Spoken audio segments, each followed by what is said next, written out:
going. Okay, it's Good afternoon and welcome to another historically awesome episode of Artifacts with Edie. Don't worry, you didn't miss anything. This is still episode 2. We're going to rebroadcast it in its entirety. We had some technical difficulties this morning. The walls of the Perkins Stone Mansion are very, very thick. And as a result, we had some difficulties with the Wi-Fi and with our sound this morning. So we are back to you broadcasting this episode in its entirety. Again, this is Artifacts with Edie. It's a live show and tell of the artifacts of the Summit County Historical Society. My name is Edie Steiner, and I'm a music therapist with Akron Public Schools at Bridges Learning Center. And I'm also the shepherdess here at the Perkins Stone Mansion, which I'm currently broadcasting from inside of today. Be sure to watch every episode this week so that you are ready for our live game show on Friday. Study hard because you will be playing Are You Smarter Than a Border Collie? So join us Friday to play head-to-head with one of the working Border Collies of Mutton Hill. And Rudy and Lincoln and Luke and Owen will be here to play against you. So can you earn the title, Are You Smarter Than a Border Collie? Or maybe the Border Collies of Mutton Hill will continue to take home the award and the title as the smartest dogs once again. Tune in on Friday to find out. There's only one way to study, and that's right here with us right now, live at the Perkins Stone Mansion. Teachers, I want to remind you that we will have our learning activities and extended learning activities on our website. If you could just bear with us, we're going to be putting those things in on Wednesday. And if students don't forget that there will also be things for you at www.summithistory.org, where history is always within reach. So please say hello in the comments. If you're checking us out for the second time, hello again. If you're here for the first time today, we appreciate you being here. I'm not coming up on my own Facebook live feed here, so I'm wondering if we even are live right now. So they're going to go ahead and check that and make sure that it says that we are live. All right, that's perfect. So yesterday was our first show, and we had over 850 views of our artifact. We are thankful for each and every one of you for sharing your morning with us. And our first episode was an artifact from the Ohio and Erie Canal. Debbie Hensley shared a story in our comments about how her grandfather said that he once helped drive the sheep from Copley, Ohio, all the way down Copley Road to the Perkins Mansion, which I am inside of right now. Her grandpa's third great-grandpa helped build the canals during the 1800s. Ann Burton tuned in from all the way down in North Carolina. Kim Meredith tuned in from Cleveland, and Elise Stark tuned in all the way from Nebraska. I would also like to give a shout out to the students and the teachers watching through social distancing, but together online. Betty Jane Community Learning Center, Krause Community Learning Center, and Bridges Learning Center. Our website, once again, is www.summithistory.org, and I'm broadcasting to you live from inside the Perkins Stone Mansion, the former home of Simon Perkins. Did you know that General Simon Perkins never lived in Akron? Wait, that might be a mistake. Did I make a mistake? I'm in the former home of Simon Perkins, but General Perkins never lived in Akron? Okay, I'm just playing. Many people misunderstand this fact, so let me break it down for you. General Simon Perkins had this magnificent home built for her son, who was also named Simon Perkins. This great house is now a museum, and the generous family has donated their heirlooms that are part of the collections of artifacts from the Summit County Historical Society. Today's artifact is one of those heirloom pieces, and it was given to us by the Perkins family. So behind me, you've probably seen that there's two pictures. This is our second clue for you today. A portrait of General Simon Perkins, who was born in Connecticut in 1771. A portrait can be drawn, sculpted, or painted like this one. Before the invention of the camera, this was the only way that we could record how someone looked. Excuse me.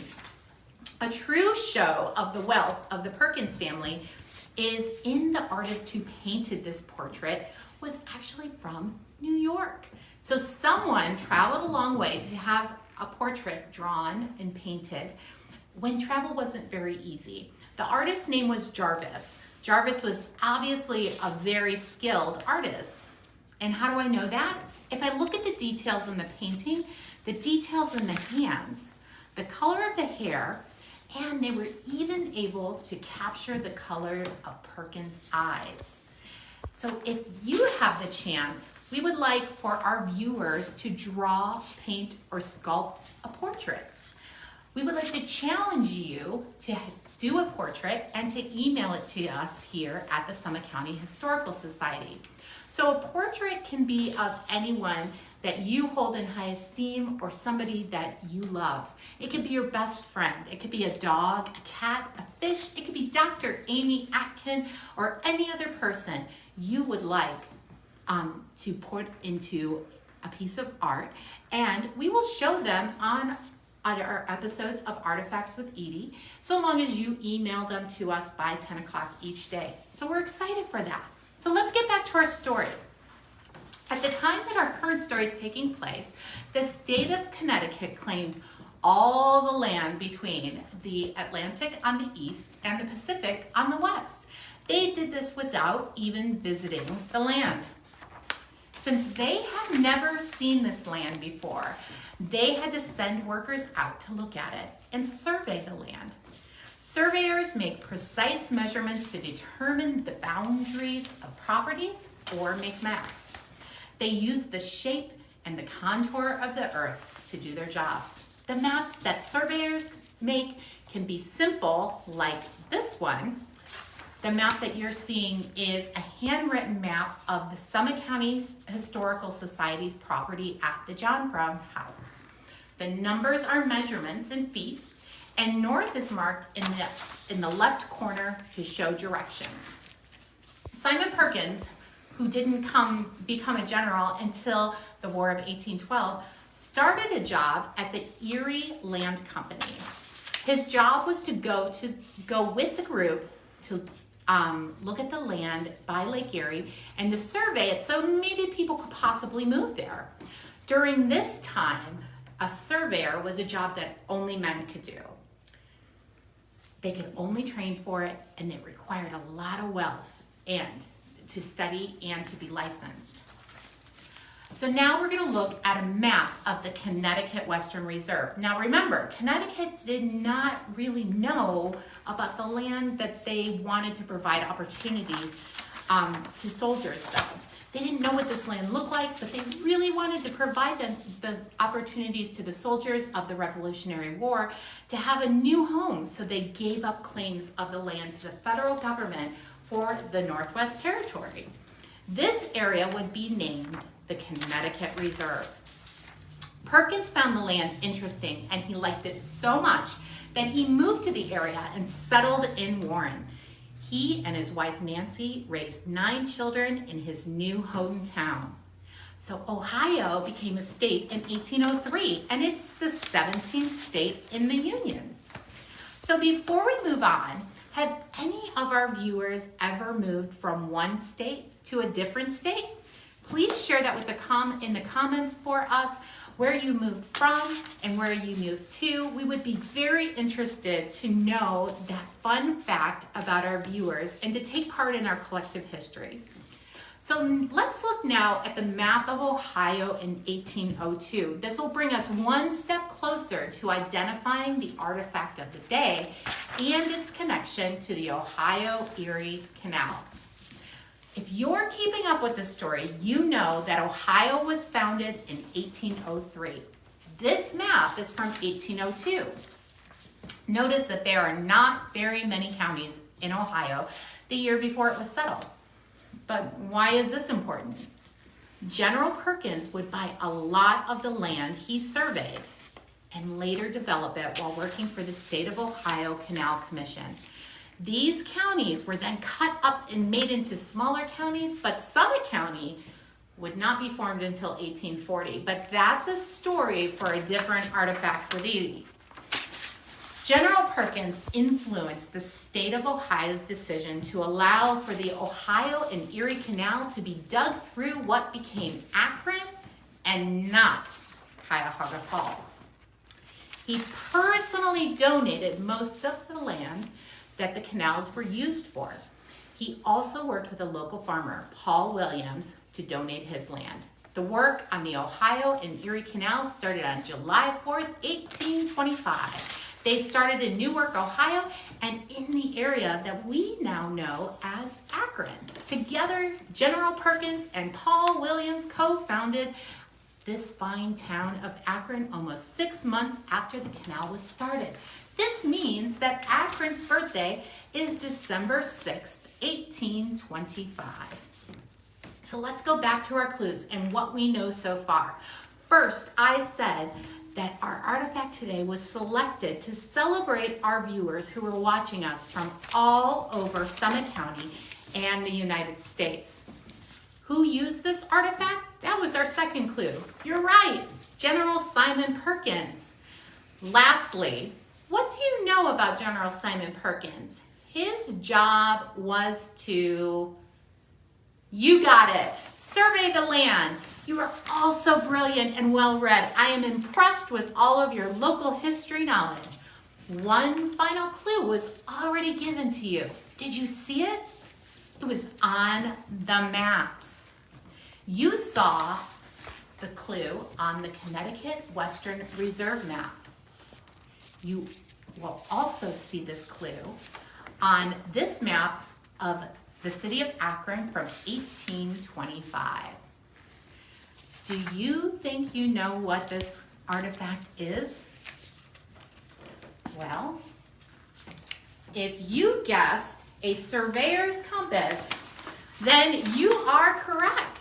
This surveyor's compass belonged to General Simon Perkins. This compass is on a wooden plank for decoration, but it would have lived its life on a tripod when he was surveying. It is made of brass, and it is made of steel, and there is a rounded glass piece that protects the fine needles and delicate needles that are inside. A compass is a mathematical instrument, and it's also a scientific instrument. I'm going to show you a closer picture of the compass looking down on it. You can see from this picture that there is a compass rose in the middle.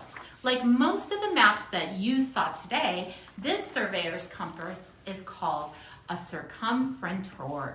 Compasses date back to 200 BC in China, and there are many types of compasses which work on the principle that the Earth has a magnetic field and this magnetic field aligns with a needle. This helps you know the direction. So let's keep looking closer at the compass that we have. This circumferentor was made by J. Hanks Company of Troy, New York. When in use, the compass would have been a quick way to measure horizontal directions while surveying. The pointed, long, thin needle that you see here is made of magnetized steel. You see the directions north, east, south, west, and these are set clockwise around the dial. We're looking closer now at the top of the compass, and we can see that there are two bubble tubes for leveling.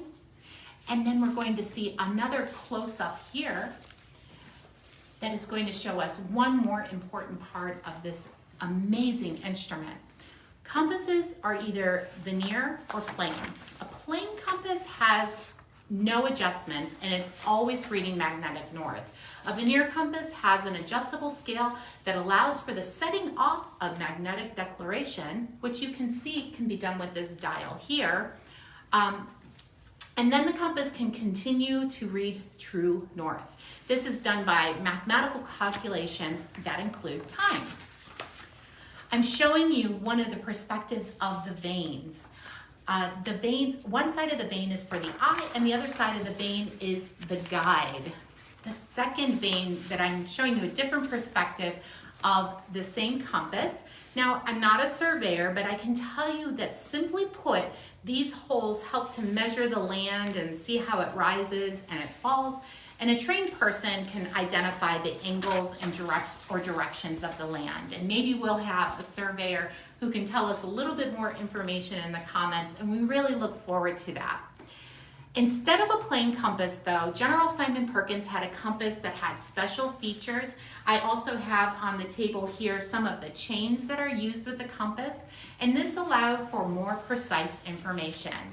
I can see that our compass is currently pointing to northeast, which means it's time for me to say goodbye to all of our friends here in northeastern Ohio and all of our viewers from all over the United States. I'm headed out to tell the dogs all about General Simon Perkins' compass so that they can study for our live game show on Friday. Are you smarter than a border collie? Tomorrow I will have a special guest to show you another artifact from our specially curated collection. Don't worry, we're still social distancing. We have this worked out. Bring your thinking caps because we are continuing our adventure on the Ohio and Erie canals for yet another piece of Akron and Summit history. Thank you for joining us today at the Summit County Historical Society, where history is always within reach.